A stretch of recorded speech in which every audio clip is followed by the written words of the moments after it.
নতুন সংগঠনটি অবশ্যই বাংলাদেশের গণতান্ত্রিক ধারাকে অব্যাহত রাখার জন্য সামনের থেকে নেতৃত্ব দিক আর পিছনের থেকে নেতৃত্ব, তারা যাতে গণতান্ত্রিক ধারা অব্যাহত রাখার চেষ্টা করে। তারা যদি বাংলাদেশের স্বাধীনতা এবং সার্বভৌমত্ব অক্ষুণ্ণ রাখার জন্য দৃশ্যমান কাজ করে, আমরা বাংলাদেশ জাতীয়তাবাদী ছাত্রদল অবশ্যই তাদের বাহবা দেব। তারা যদি মনে করে এই সংগঠনটি বাংলাদেশের গণতান্ত্রিক পন্থায় বিশ্বাসী নয়, তাহলে সাধারণ মানুষ সহ আমরাও তার প্রতিবাদ করব, সেটা গণতান্ত্রিক উপায়ে। দেখুন, বাংলাদেশ জাতীয়তাবাদী ছাত্রদল বাংলাদেশ জাতীয়তাবাদী দল বিএনপির একটি সহযোগী সংগঠন। বাংলাদেশ জাতীয়তাবাদী দল বিএনপি বহুদলীয় গণতন্ত্রে বিশ্বাসী একটি দল, এবং আমরা যেহেতু বাংলাদেশ জাতীয়তাবাদী দল বিএনপির সহযোগী সংগঠন, আমরাও বহুদলীয় গণতন্ত্রে বিশ্বাস করি। এখানে সকল মতের সকল পথের শিক্ষার্থীরা যদি মনে করে তারা গণতান্ত্রিকভাবে কোনো সংগঠন প্রতিষ্ঠা করবে, গঠন করে তারা গণতান্ত্রিকভাবে ক্যাম্পাসগুলোতে রাজনীতি করবে, আমরা বাংলাদেশ জাতীয়তাবাদী ছাত্রদল সবসময় স্বাগত জানাই। মাঠের অলরাউন্ডার আমি, আর ঘরের allrounder Tylox. Tylox toilet cleaner, clean মানেই টাইলক্স। একটি নতুন ছাত্র সংগঠনের আনুষ্ঠানিকভাবে যাত্রার শুরুতে যে ঘটনা ঘটেছে তা অবশ্যই সাধারণ মানুষ হয়তোবা ভালোভাবে নেবে না, কারণ সাধারণ মানুষ আসলেই ছাত্র সমাজের উপর একটি ভরসার জায়গা পেয়েছিল। সেই ভরসার জায়গা যাতে কোনোভাবেই বিনষ্ট না হয়, আমি নতুন যে ছাত্র সংগঠনটি আবির্ভাব ঘটেছে সেই ছাত্র সংগঠনের দায়িত্বশীল সকল পর্যায়ের নেতাকর্মীকে আমি আহ্বান করব সুস্থ ধারার রাজনীতি চর্চার জন্য।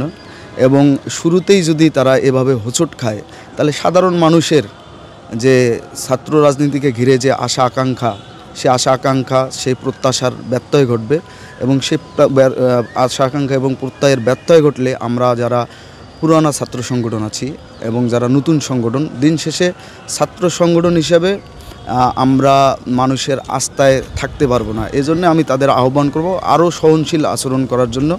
নিজেদের মধ্যে শুরুতেই যদি এইভাবে ভেদাভেদ প্রকাশিত হয়ে থাকে, তাহলে এটা অবশ্যই অপর যে ক্রিয়াশীল ছাত্র সংগঠনগুলো আছে তাদের উপরেও মানুষ দায়ভার দেওয়ার চেষ্টা করবে। আমরা যেহেতু বহুদলীয় গণতন্ত্রে বিশ্বাস করি, আপনারা জানেন আমাদের দলের প্রতিষ্ঠাতা প্রাণপুরুষ শহীদ রাষ্ট্রপতি জিয়াউর রহমান, তিনি বহুদলীয় গণতন্ত্রের প্রবর্তন করেছিলেন। এদেশে একদলীয় বাকশালতন্ত্রকে বিলুপ্ত করে তিনি সংবাদপত্রের স্বাধীনতা নিশ্চিত করেছেন, মানুষের বাক স্বাধীনতা নিশ্চিত করেছেন, এবং অনেক নিষিদ্ধ সংগঠন আপনি জানেন ৭৫-এর পূর্ববর্তী সময়ে বাংলাদেশ আওয়ামী লীগও কিন্তু নিষিদ্ধ ছিল। শহীদ রাষ্ট্রপতি জিয়াউর রহমান কিন্তু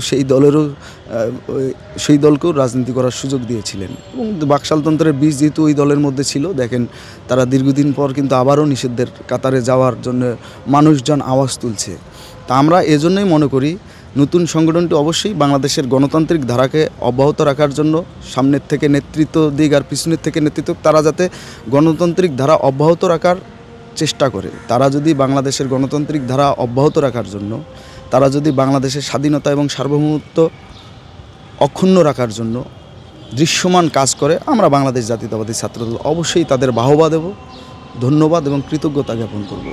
আমরা যদি কোনোভাবে মনে করি বা সাধারণ মানুষ, এদেশের মানুষ যদি মনে করে নতুন সংগঠনটি প্রতিষ্ঠিত হয়েই বাংলাদেশের স্বাধীনতা এবং সার্বভৌমত্বের ব্যাপারে আপোষহীন নয়, তারা যদি মনে করে এই সংগঠনটি বাংলাদেশের গণতান্ত্রিক পন্থায় বিশ্বাসী নয়, তাহলে সাধারণ মানুষ সহ আমরাও তার প্রতিবাদ করব, সেটা গণতান্ত্রিক উপায়ে।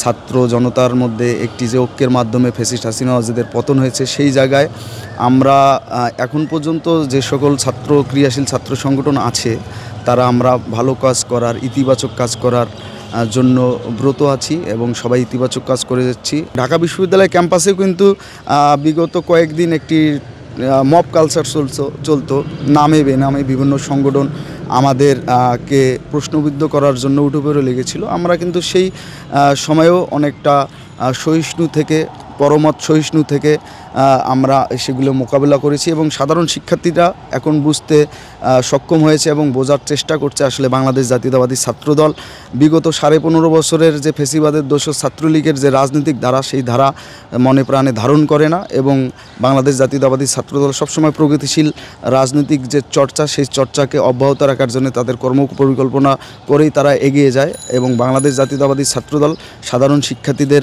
মেধা মনন ও সৃজনশীলতার পরিবেশ নিশ্চিত করার জন্য কাজ করে। সাধারণ শিক্ষার্থীদের হয়তোবা আমরা অনেকটা বোঝাতে সক্ষম হয়েছি।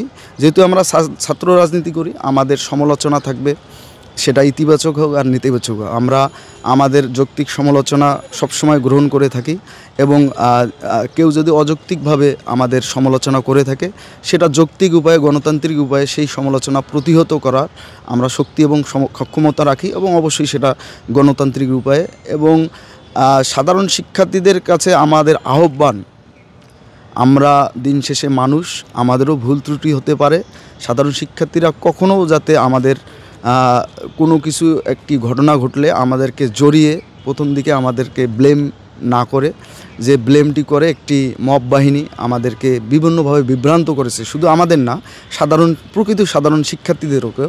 আমরা দেখে থাকি যে রমজান আসলেই আমাদের দ্রব্যমূল্যের যে একটি ঊর্ধ্বগতির যে একটা অবস্থা তৈরি হয়, কিছু অসাধু ব্যবসায়ী এইসব তাদের অসৎ উদ্দেশ্য কিন্তু একটু লোভে পড়ে দেখে থাকবেন যে দ্রব্যমূল্যের যে মূল্য যে বৃদ্ধির এইসব পায়তারা করে, তখন রমজানের ইফতারে দেখা যায় যে অনেক কিছু দাম বৃদ্ধি পায়। জন্য আমরা যারা সাধারণ শিক্ষার্থী আছি তাদের জন্য একটি ভালোভাবে ইফতার করা বা সেহেরি করা একটু আমাদের জন্য দুঃসাধ্য বিষয় হয়ে থাকে।